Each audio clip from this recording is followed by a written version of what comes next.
Welcome back to the Wasteland. My name does not matter, but my story does. This is the complete account of what happened to every single state in America when the bombs fell, and in the 200 years since. The full truth that nobody wants to admit. You think you know the Wasteland. You have seen the ruins. You have fought the raiders. You have scavenged the vaults. But do you know what happened to Alabama? To Arkansas? To the 30 states that history erased so completely, we do not even have stories about them anymore. Do you know which states thrived under Caesar's brutal legion? Which ones the Brotherhood carved up for themselves? Which ones simply vanished into silence? This is not a happy story. This is a confession from someone who has walked across the entire country and seen what we lost. 50 states, 300 million people, all of it burned to ash on October 23, 2077. Some places rebuilt. Some places are still fighting. Most places are just gone. And what rose from the ashes is stranger and darker than you can imagine. And if you genuinely enjoy this kind of dark storytelling, consider subscribing and liking the channel, but only if it truly resonates with you. They told me to keep quiet about what I found. The old Brotherhood scribe in the Montana bunker, the one with the burn scars covering half his face. He grabbed my wrist so hard I thought the bone would snap.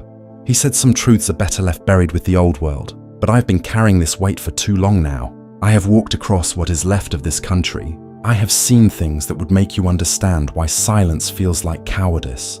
My name does not matter anymore. What matters is that I was there when they opened the sealed archives in Vault Zero. I was there when we pulled the data cores from the half-melted servers in the switchboard. I know what happened to every corner of this country when the bombs fell on October 23, 2077, and I know what came after. Let me start where it all began to end. Alaska, that frozen hell where America and China tore each other apart for the last drops of oil left in the ground. For almost 10 years they fought in those mountains.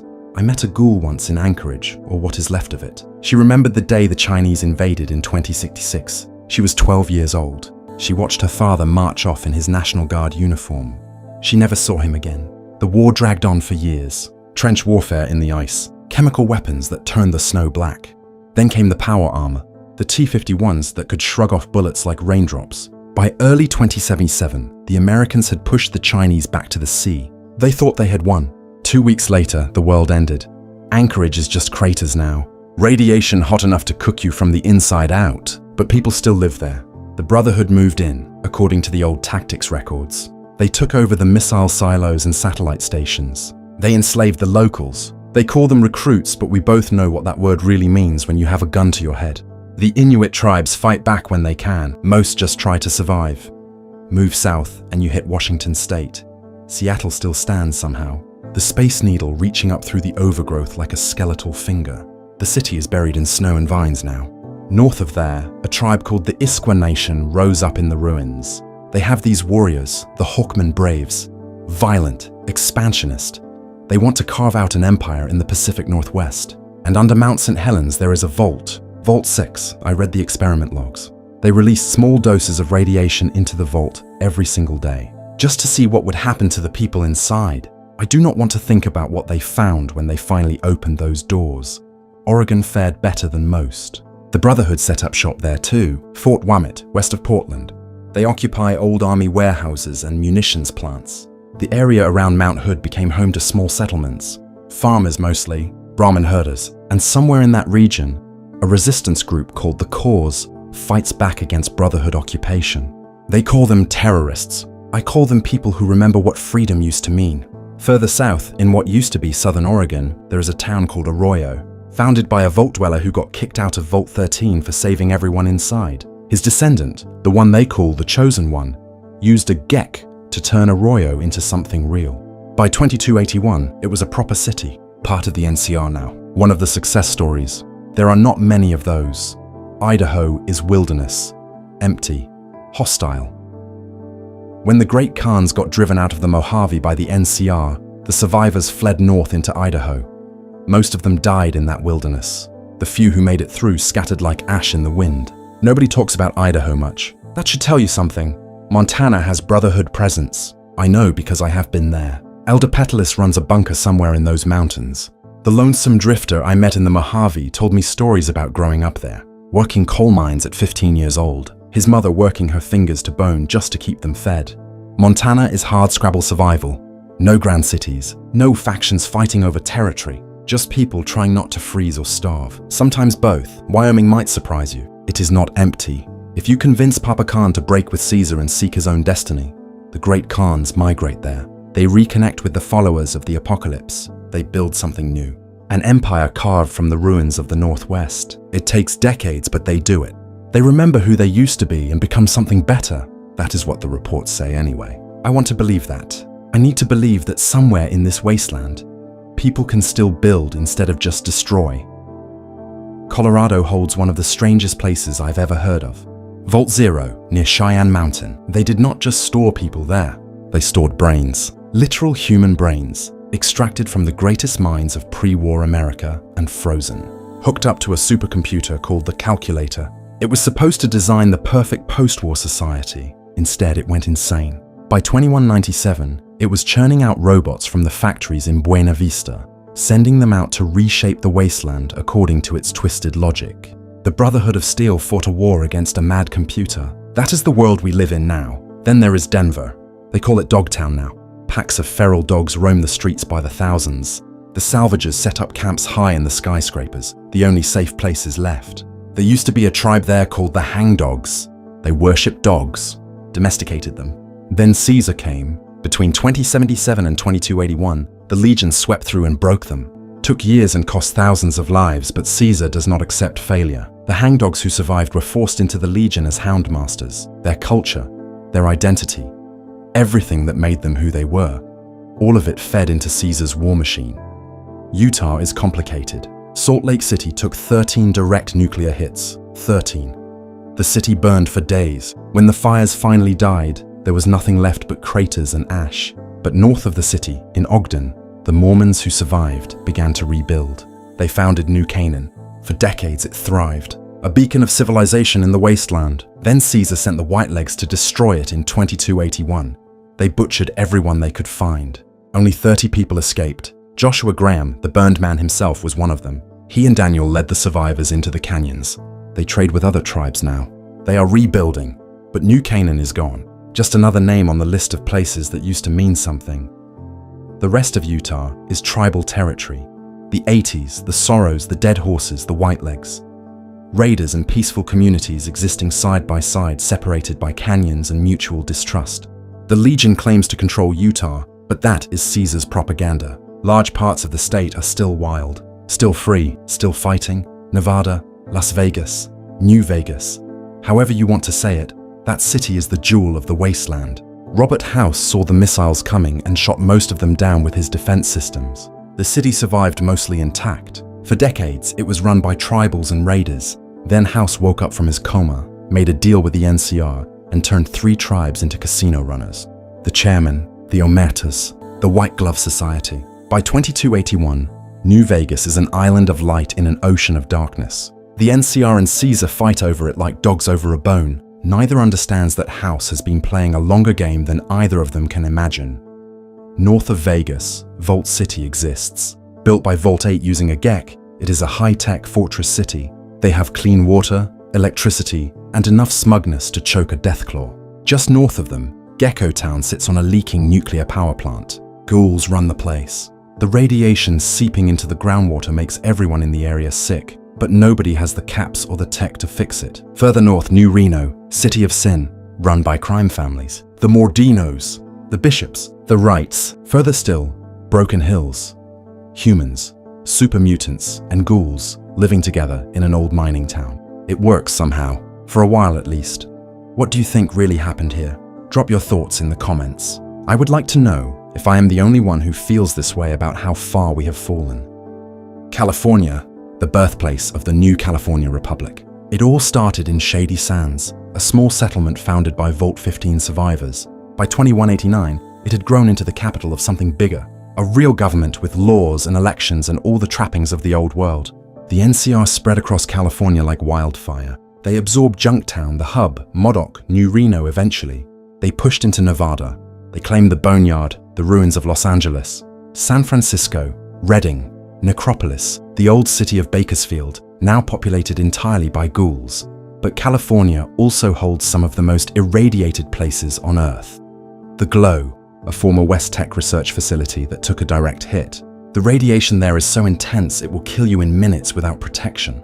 And the Divide, that place haunts my nightmares, used to be a courier route near the Nevada border. Then someone, and the stories vary on who, triggered the warheads still sitting in the underground silos. The entire area tore itself apart. Radioactive storms, dust storms that can strip flesh from bone, tunnelers burrowing up from below. The Divide is proof that we are still finding new ways to destroy ourselves 200 years after the bombs fell. The Brotherhood of Steel started in California too, Lost Hills, shortly after the Great War. Captain Roger Maxson, seeing what the government had become, declared it dead and formed a new order, an order dedicated to preserving technology and protecting humanity from itself. Noble goals. The execution has been mixed at best. Arizona belonged to raiders and tribals until Caesar arrived. Raul, an old ghoul I met, told me it used to be so thick with raiders you could not travel 2 miles without getting attacked. Then the Legion came. They wiped out the raider tribes, enslaved the rest. By 2281, Caesar claims complete control of Arizona. The hangdogs, the painted rock, tribe after tribe broken and absorbed.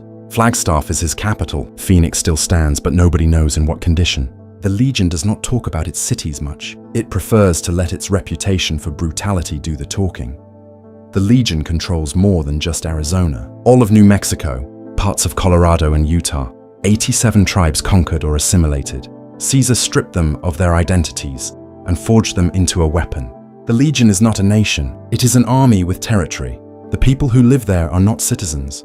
They are subjects. But here is the thing that nobody wants to admit. It works. The roads are safe. The water flows. Food is adequate. Crime is almost non-existent. You give up everything. Your freedom, your voice, your individuality, and in return, you get stability. For some people, that is an easy trade. For others, it is a nightmare. Texas is chaos. After the Master fell in 2161, a super mutant named Attis gathered survivors and fled there. He continued the Master's work, trying to cure mutant sterility. The Brotherhood followed. Head Paladin Rhombus led an expedition in 2208. They took over an old prototype vault and made it their base. Then they spread to Fort Worth, to the town of Alamo. Texas has settlements now. Carbon, a farming community. Los, a ghoul city. Lukin, another small town. Lenora, built on the ruins of Abilene, serves as a trading hub. Austin survived the war, but is overrun with super mutants and mutated plant life. The state is a patchwork of Brotherhood outposts, raider gangs, ghoul cities, and desperate survivors. Nobody controls Texas. They just fight over pieces of it. Oklahoma is a ghost, red dirt and silence. The only proof anyone ever lived there comes from a rejection letter found in a Vault-Tec facility. Someone from Springville applied for vault space and got told to try Oklahoma, or newly annexed Canada, instead. That tells you there was at least one vault there. Whether anyone made it inside before the bombs fell, I do not know. Chief Hanlon mentioned Red Okie Centuria being called to the Mojave. Red Okie, Oklahoma dirt is red because of the iron in the soil. That name suggests the Legion recruited there at some point, or conquered. With Caesar, those words mean the same thing. Louisiana exists in fragments. Initiate Ellison of the Brotherhood told me he was born there. Barely remembers it. His family moved to West Virginia when he was young. That means Louisiana had people after the war, settlements, communities, but no major factions ever claimed it. No grand cities rose from the ashes. It is just another place where people survive day to day, hoping tomorrow will not be the day the raiders come. Arkansas might as well not exist for all the information available. Not a single mention in any terminal I have accessed. Not one holotape. Not one survivor's account. The silence is deafening. Either everyone died and nobody cared enough to remember, or the people there kept their heads down so well that history forgot them. I do not know which is worse. Mississippi has army supply yards. I found references in terminal entries at Fort Strong. Launcher equipment shipped ahead to a supply yard there before the bombs dropped. That means military infrastructure. Probably got hit hard during the Great War. There is also a pre-war story about a girl from a small town in Mississippi. Fiction, probably. But fiction needs a foundation of truth to feel real. Someone remembered Mississippi well enough to set a story there. That is something. Tennessee makes mugs. Or they did. One of the ladies' auxiliary members mentioned mugs in stock at a corner store made in Tennessee. That is it. That is all I know. They made mugs in Tennessee, and someone in Appalachia bought them before the world ended. I am telling you this because even these tiny scraps of information matter. They prove people lived. They worked. They made things. Then October 23rd came and most of them died. Alabama is a blank space on the map. Nothing. No mentions. No records. No stories. 30 million people lived in the American South before the war. Now I cannot tell you what happened to a single one of them in Alabama. The silence is its own kind of horror. Georgia has humidity. That is what Jenny Brown from The Retreat said. The humidity in Appalachia reminds her of Georgia. She lived there once, survived there. A factory foreman in Fallout 4 mentioned beginning his military career in Georgia. Atlanta was a major city, home to millions. There is a baseball card that lists Atlanta, Georgia, as a player's hometown. These fragments suggest Georgia survived in some form. People still live there, but no major faction has claimed it. No vaults are documented there. It is just another forgotten corner of the wasteland. Florida is strange. The Midwest Brotherhood battled something called the Mutant Liberation Army there. Irradiated gas got released. The entire region became infested with mutant plants and fungi that actively hunt people. Mutated crocodiles in the swamps that make deathclaws look friendly. Paladin Romani, the one who led the Brotherhood expedition into Appalachia, was spotted doing trapeze acts in Florida, according to a bartender. I do not know what to make of that. Florida has always been weird. The Carolinas are shadows. Mullins, South Carolina manufactured MREs found in the Lonesome Road. Lee Rapid Pharmaceuticals in Charlotte, North Carolina, made the health dispensers used in the Anchorage simulation. That means these cities had factories running right up until the bombs fell. The Museum of Technology mentions Kitty Hawk, North Carolina, as the site where the Wright brothers first flew. The plaques still remember, but I cannot tell you if anyone still lives in the Carolinas. I cannot tell you if the cities still stand, or if they are just radioactive holes in the ground. Virginia. Northern Virginia specifically. That is Capital Wasteland territory. Towns like Andale, Fort Independence, Tenpenny Tower, Little Lamplight. Jack Smith in Andale claims the Commonwealth of Virginia lives on in his little community.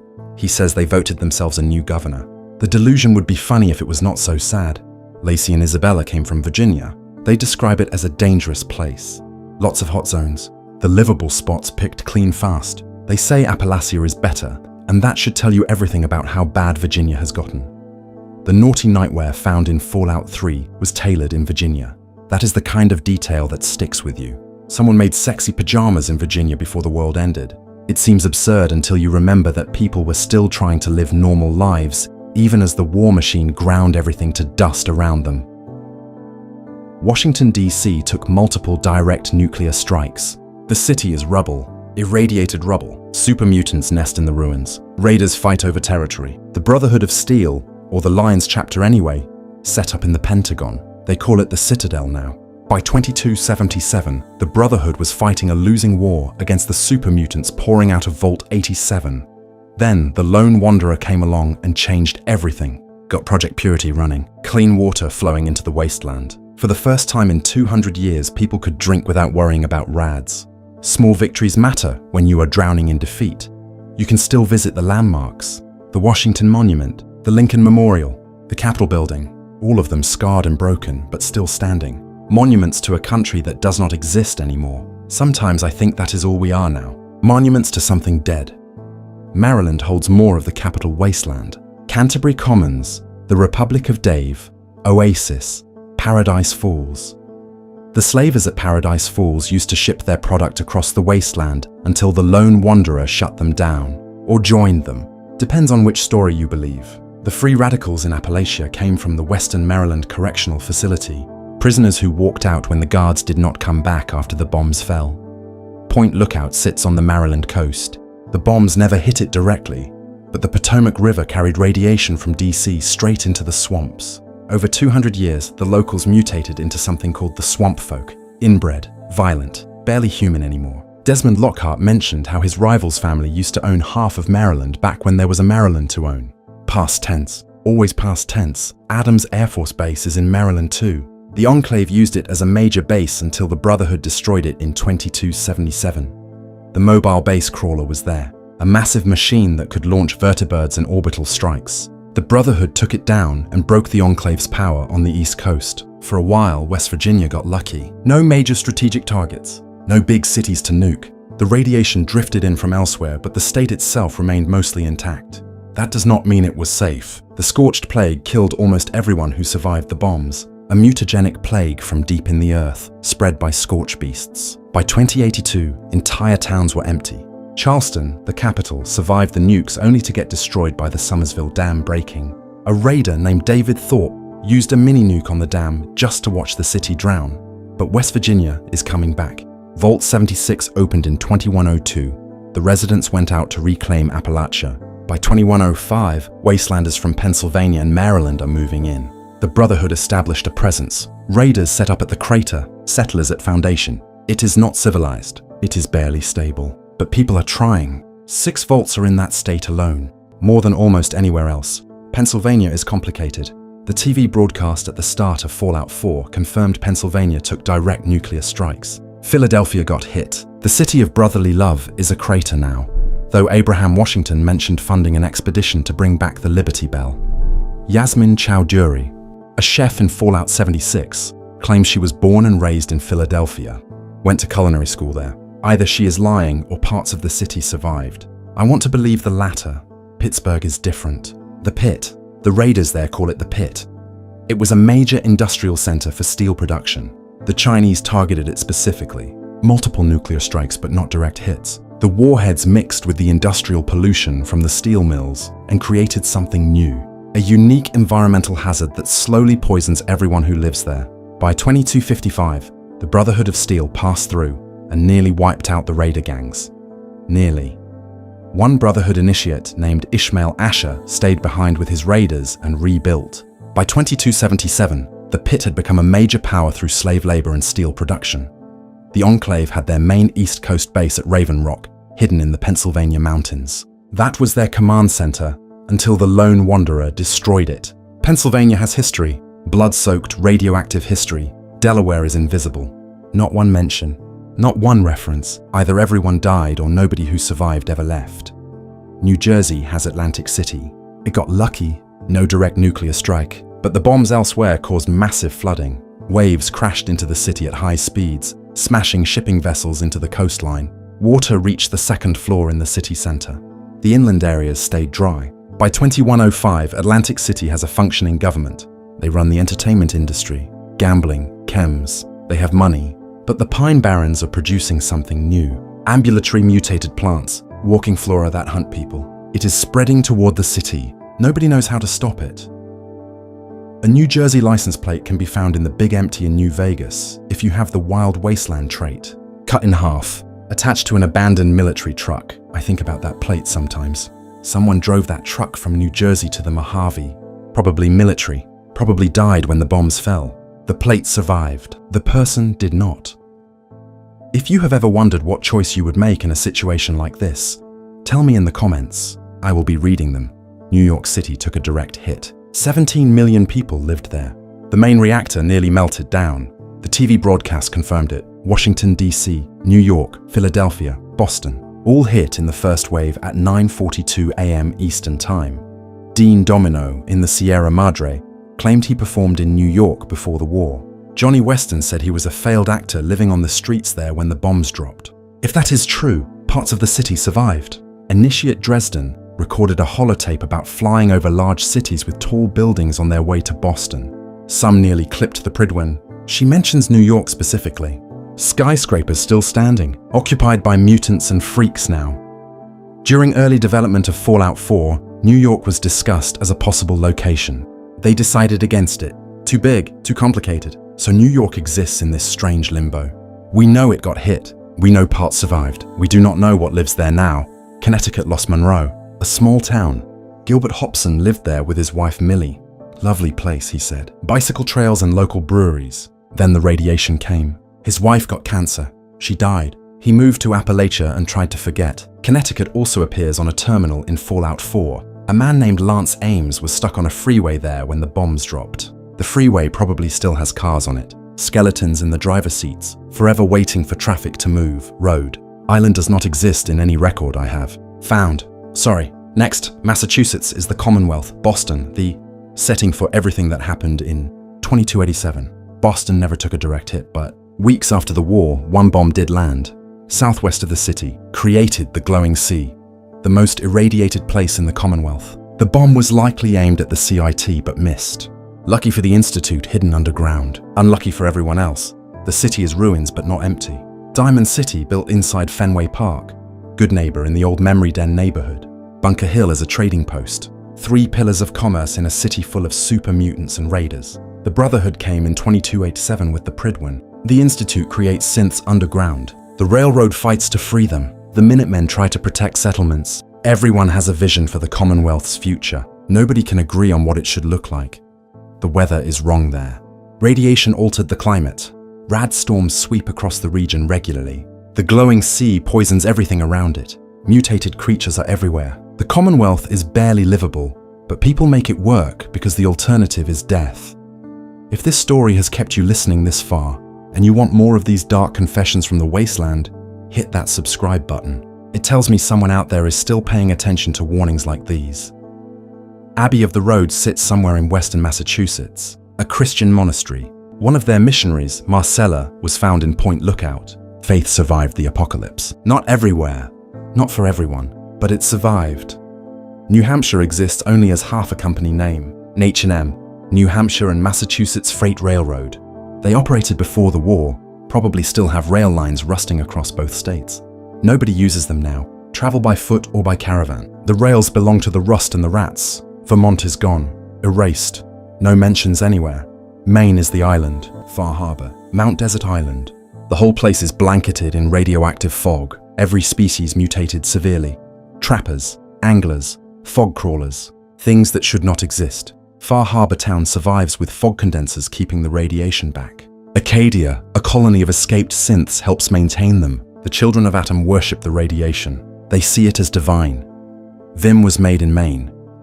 A soft drink that never quite competed with Nuka-Cola, but Maine loved it anyway. They wanted to make it the state drink. Then the world ended, and now the factory is a raider den. Small tragedies wrapped inside the big one. Ohio sits right across the river from West Virginia. You can see it from the collapsed North Road Bridge. The real-world Silver Memorial Bridge connected Point Pleasant to Gallipolis, Ohio. In the Fallout world, that bridge is gone, collapsed. But Ohio is still there on the other side. Initiate Norland came from Ohio. His parents worked in government before the war. When he learned about the Brotherhood and what they were doing to preserve the world, he left home to join up. That tells you Ohio has communities, families, government structures, or whatever passes for government now. Cincinnati had a family get abducted by aliens. The mothership Zeta DLC has a holotape of them. They seem excited about the whole thing, which is insane, but people process trauma in strange ways. The raider punk at the crater mentioned Ohio when telling someone to become an alien sacrifice. Dark humor, the only kind that works anymore. Clamo Bob in New Vegas talks about Klamath. Good old Klamath, he says. Not a bad place if you like hunting, eating, and skinning geckos all day. That is Oregon, but he mentions it in a way that suggests the hunting lifestyle exists in other places too. Ohio has settlements. Carver Timberman lives in one in what used to be Kentucky. The borders do not mean what they used to, but people still use the old names. It helps them remember. Kentucky is where Carver Timberman's family moved after the war. Small settlements, survivor communities. Sophie Wagner grew up there in a commune. 24 siblings, lots of parents, everyone raising the kids together. She wanted to see more of the world, so she moved to Appalachia. That is Kentucky, quiet, communal, not claimed by any major faction, just people trying to build something that resembles a family. The company that made suppressors in Fallout 4 and 76 was headquartered in Liberty, Kentucky. That means Liberty existed as a town, had factories, had workers. Then the bombs fell, and I do not know if anyone there made it to a vault or a shelter. I do not know if Liberty still stands, or if it is just another name on a long list of places that died on October 23, 2077. Michigan has Detroit. The Motor City. A pre-war movie mentions Manzilla versus Roborilla, featuring a robot made from 8,000 tons of Detroit steel and American ingenuity. That tells you Detroit was still an industrial powerhouse in 2077, still making things, still proud of its steel. I do not know what the bombs did to Detroit. I do not know if the factories still stand, or if they melted into slag. But I know that somewhere in the ruins, there might still be robot parts, still be steel, still be evidence of what America used to build before it learned to destroy. Indiana is blank, nothing. Another state erased from memory or perhaps just ignored by history. 30 states have minimal or no information. That should terrify you more than the ones we know about. The silence suggests death on a scale we cannot comprehend. Illinois is different. Chicago is the setting for fallout tactics. The Midwest Brotherhood crashed there when their airship went down. They established a new chapter, went rogue, cut contact with the West Coast. Scribe Jameson mentions the Brotherhood battling super mutants in Chicago for decades. Head scribe Rothschild calls them a small detachment, off the radar, gone rogue. The Enclave had an outpost there too. Eddie the Eyebot went there for repairs. A boy named Tommy and his family held him. Chicago itself was nearly completely destroyed in the Great War. The survivors live in small tribal villages near the ruins.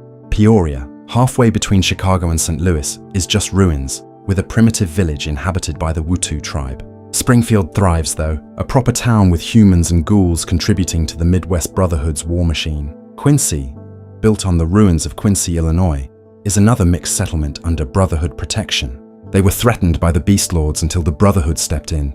Freeport became a raider den. They hoarded fossil fuels. The Brotherhood destroyed it in 2197. Tactical decision. Strategic necessity. Murder by another name. Missouri has St. Louis, or what is left of it. Ruins plagued by super mutants, raider gangs, and beast lords. The Midwest Brotherhood fought horrific battles there. Jefferson City, the state capital, is also ruins. In Fallout Tactics, a super mutant facility operates there. A scientist named Urol trying to find a cure for mutant sterility. The Master's dream never died. It just moved to Missouri and kept going in secret. Iowa gets a single mention, Dr. Constance. Nichols wrote about deciding to stay at the National Isolated Radio Array in Appalachia instead of going home to Iowa for Thanksgiving. That is it. One scientist who chose work over family. I wonder if she regretted that choice when the bombs fell. I wonder if anyone in Iowa survived to miss her. Minnesota is nothing. Wisconsin is nothing. 2 more states swallowed by silence. Kansas has Junction City, an independent mid-sized town with its own security force. They refused to ally with the Midwest Brotherhood. Then a religious cult called the Reavers started attacking them. The town asked the Brotherhood for help. Pride swallowed. Survival prioritized. Coldwater is another Kansas town, famous for casinos, inhabited by humans and ghouls. Around 2198, a gang called the Red Stingers stole Brotherhood equipment and took over the town. The Brotherhood sent a squad to eliminate them and retrieve the stolen property. They succeeded. The civilians caught in the crossfire were acceptable losses. Great Bend was an industrial city, attacked by the Calculator's robot army. Nearly everyone died. The Brotherhood retook it, but never repopulated it, an empty city. A dead city, a city that serves as a monument to a computer's madness. Nebraska has Lincoln. Brotherhood scribes sent encrypted radio broadcasts trying to locate the 1st Expeditionary Force. They estimated the force was near Lincoln. Whether they found them, I do not know. Whether anyone in Lincoln was alive to see Brotherhood soldiers march through their streets, I do not know. Nebraska is question marks and static. South Dakota appears once. McCready in Fallout 4 mentions a warehouse there while clearing out storage in Goodneighbor. Strange things turn up in warehouses, he says. Ever hear about that warehouse in South Dakota? Then he trails off. I looked for follow-up information. I found nothing. Whatever was in that warehouse in South Dakota, McCready knows, and McCready is not telling. Some secrets stay buried. North Dakota does not exist in any record. Another blank space, another silent grave. Hawaii is mentioned on kiosks in the Museum of History, an annexed territory in the mid-Pacific. The United States took Hawaii in the 19th century. A terminal in Fallout 4 mentions Thomas Davis being deployed to war, his ship leaving from Hawaii in 2076. That tells you Pearl Harbor, or another naval base, was still operational right up until the end. Whether Hawaii got hit by Chinese missiles, I do not know. Whether the islands survived, I do not know. They are out there in the Pacific, thousands of miles from the mainland. Maybe they made it. Maybe they built something new. Or maybe the ocean swallowed them, and nobody on the mainland knows or cares. I have walked across this country. I have seen the ruins of what we used to be. 50 states reduced to fragments and memories. Some thriving under brutal regimes, some struggling to survive one more day, some completely erased as if they never existed at all. The new California Republic controls most of California and parts of Nevada. They have laws and democracy and taxes and all the things the old world had. They are trying to rebuild America. The problem is they are rebuilding all of it, including the corruption and the bureaucracy and the endless wars over resources. Caesar's Legion controls Arizona, New Mexico, and parts of Colorado and Utah. 87 tribes conquered and assimilated. They have stability and safety and order. The cost is freedom. The cost is individuality. The cost is everything that makes you human beyond your utility to the state. The Brotherhood of Steel is scattered across the wasteland. Montana, Illinois, Texas, California, Massachusetts, West Virginia. Different chapters with different goals. Some want to preserve technology. Some want to protect humanity. Some just want power. They are all that remains of the United States military. That should comfort you. It does not comfort me. The Enclave is broken, their oil rig destroyed, their leadership dead, Raven Rock demolished, Adams Air Force Base in ruins. But the Enclave does not die easily. Remnants still exist. Old soldiers with old grudges and advanced technology. They believe they are the true continuation of the American government. They believe everyone else is an aberration to be purged. Genocidal fascists with power armor. The Wasteland has not seen the last of them. And everywhere, in every state, in every settlement, there are people. Farmers and traders and doctors and teachers. Raiders and slavers and murderers and cannibals. Ghouls trying to live in a world that fears them. Super mutants looking for purpose after the master failed. Synths discovering what it means to be alive. Regular people making impossible choices every single day. October 23rd, 2077. That is when the world ended. 4 hours of nuclear exchange. 2 hours according to some accounts. The exact timeline is confused and contradictory. What matters is that by noon Eastern Time, civilization was over. The president had already fled to an oil rig weeks before. The Enclave hid in their bunkers. Vault-Tec sealed their experiments inside underground tombs. Robert House shot down missiles over Vegas. Everyone else burned.